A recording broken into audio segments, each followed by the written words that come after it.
رابعہ کی زندگی ہمیشہ سے خوابوں کے حصار میں لپٹی ہوئی تھی۔ اس کا شوہر عادل ایک نرم دل، محبت کرنے والا انسان تھا۔ دونوں کی شادی کو ابھی 5 سال ہی گزرے تھے۔ ان کے 2 چھوٹے بچے تھے، ایک بیٹی اور ایک بیٹا۔ رابعہ کی دنیا عادل ہی کے گرد گھومتی تھی۔ وہ اس کی باتوں پر ہنستی، اس کی موجودگی میں خود کو محفوظ محسوس کرتی اور اس کی زندگی کے ہر لمحے میں اس کا سایہ تلاش کرتی۔ لیکن زندگی ہمیشہ انسان کو اس کے خوابوں کے مطابق سکون نہیں دیتی۔ ایک دن اچانک حادثے نے سب کچھ بدل ڈالا۔ عادل اپنے دوست کے ساتھ شہر گیا اور واپس نہ لوٹ سکا۔ ایک ٹریفک حادثہ اس کے وجود کو نگل گیا۔ جب خبر گھر پہنچی تو رابعہ کی چیخیں گونج اٹھیں۔ اس کی دنیا اجڑ گئی۔ اس نے اپنے شوہر کے بے جان جسم کو دیکھا تو یقین نہ آیا کہ وہ شخص جو کل تک اس کے ساتھ ہنستا بولتا تھا، آج ہمیشہ کے لیے خاموش ہو گیا ہے۔ گھر میں صفے ماتم بچھ گئی۔ رابعہ کے آنسو خشک ہونے کا نام ہی نہیں لے رہے تھے۔ وہ 2 معصوم بچے جنہیں باپ کے سائے کی ضرورت تھی، اب یتیمی کا داغ لے کر جئیں گے۔ رابعہ سوچتی تھی کہ زندگی کا سفر اب کس طرح گزرے گا۔ اس کے شوہر کے بغیر ہر لمحہ ایک بوجھ لگتا تھا۔ 40واں ختم ہونے کے بعد گھر کے بڑے بزرگوں نے ایک دوسرے کی طرف معنی خیز نظروں سے دیکھنا شروع کیا۔ باتوں کا رخ آہستہ آہستہ اس فیصلے کی طرف جانے لگا جس نے رابعہ کی روح کو جھنجھوڑ ڈالا۔ رابعہ ابھی جوان ہے، عادل کے بڑے بھائی نے کہا۔ 2 بچے ہیں، ایسے میں وہ اکیلی کیسے گزارا کرے گی؟ لوگ باتیں بھی بنائیں گے۔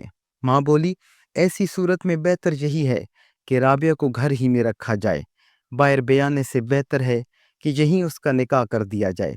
یہ سنتے ہی رابعہ کے وجود میں لرزہ طاری ہو گیا۔ وہ جانتی تھی کہ خاندان کس طرف جا رہا ہے۔ سب کی نظریں اس کے شوہر کے چھوٹے بھائی حسان پر جا رکیں۔ حسان اس وقت کمرے کے ایک کونے میں خاموش بیٹھا تھا۔ وہ بھی یہ فیصلہ سن کر بے چین نظر آیا۔ رابعہ کے دل پر چوٹ لگی۔ کیا اس کی زندگی اب اس کی مرضی کے بغیر دوسروں کے فیصلے کی نظر ہو جائے گی؟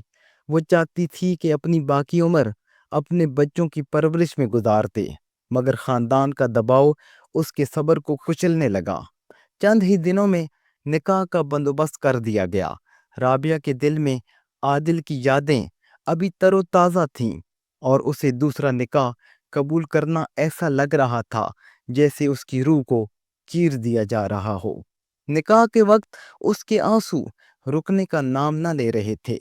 اس نے دل ہی دل میں دعا کی، یا اللہ، یہ میری آزمائش ہے، مجھے صبر دے۔ حسان بھی اس نکاح سے خوش نہ تھا۔ وہ جانتا تھا کہ وہ کبھی بھی عادل کی جگہ نہیں لے سکتا، مگر خاندان کی عزت اور دباؤ کے آگے دونوں مجبور تھے۔ نکاح کے بعد رابعہ کو وہ کمرہ دیا گیا جس میں کبھی وہ عادل کے ساتھ رہا کرتی تھی۔ اب وہی کمرہ تھا، مگر ساتھ کا انسان بدل گیا تھا۔ وہ کمرہ جو کبھی محبت اور سکون کی پناہ گاہ تھا، اب اس کے لیے قید خانہ بن گیا تھا۔ ہر کونا اسے عادل کی یاد دلاتا، ہر چیز اس کے زخم ہرے کر دیتی۔ حسان نے شروع دنوں میں اس سے زیادہ بات چیت نہ کی۔ وہ جانتا تھا کہ رابعہ کے لیے یہ سب کچھ آسان نہیں۔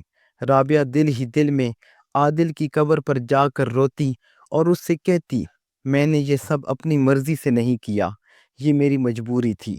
گھر کے لوگ رابعہ سے یہی توقع رکھتے تھے کہ اب وہ حسان کو اپنا شوہر سمجھے اور اس کے ساتھ زندگی گزارے، مگر دل کے زخم کسی حکم سے نہیں بھرے جاتے۔ رابعہ کا دل ہر لمحہ بوجھل رہتا۔ وہ راتوں کو جاگتی اور اپنے بچوں کے سونے کے بعد خاموشی سے آنسو بہاتی۔ لوگوں کی باتیں بھی کانوں تک پہنچتیں، دیکھو ابھی شوہر کو فوت ہوئے کتنا وقت ہوا تھا اور دوبارہ نکاح ہو گیا، کم از کم کچھ وقت صبر کر لیتے۔ یہ الفاظ رابعہ کے دل کو چھلنی کر دیتے، حالانکہ حقیقت یہ تھی کہ یہ اس کی مرضی نہیں تھی۔ اس نے تو بس حالات کے آگے ہتھیار ڈال دیے تھے۔ وقت گزرتا گیا۔ حسان نے رفتہ رفتہ رابعہ سے محبت اور نرمی کا برتاؤ کرنا شروع کیا۔ وہ بچوں سے بہت پیار کرتا اور انہیں اپنی اولاد کی طرح سمجھنے لگا۔ رابعہ یہ دیکھ کر حیران تھی کہ حسان اس کی تکلیف کو سمجھنے کی کوشش کر رہا ہے۔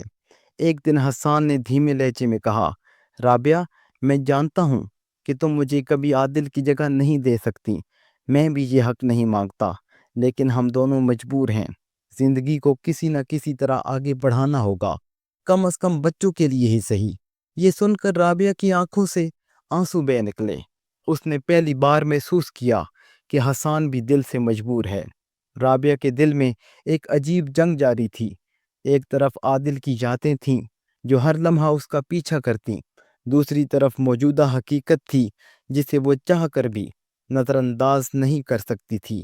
وہ اپنے آپ سے پوچھتی، کیا میں ظالم ہوں کہ اپنے مرحوم شوہر کی یادوں کے ساتھ ایک اور رشتہ نبھا رہی ہوں، یا پھر یہ میری قربانی ہے اپنے بچوں کے مستقبل کے لیے۔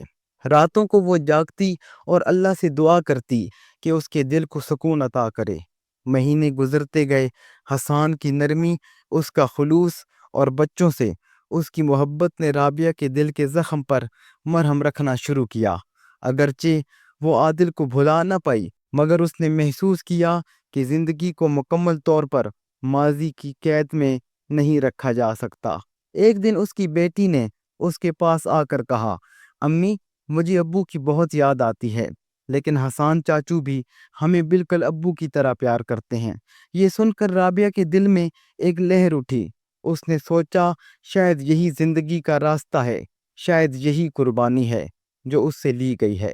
رابعہ کی زندگی کبھی ویسی نہ ہو سکی جیسی عادل کے ساتھ تھی۔ اس کے دل کا ایک حصہ ہمیشہ خالی رہا، مگر اس نے حقیقت کو قبول کر لیا۔ اس نے اپنے آنسو دل ہی دل میں چھپا لیے اور بچوں کے مستقبل کو اپنی طاقت بنا لیا۔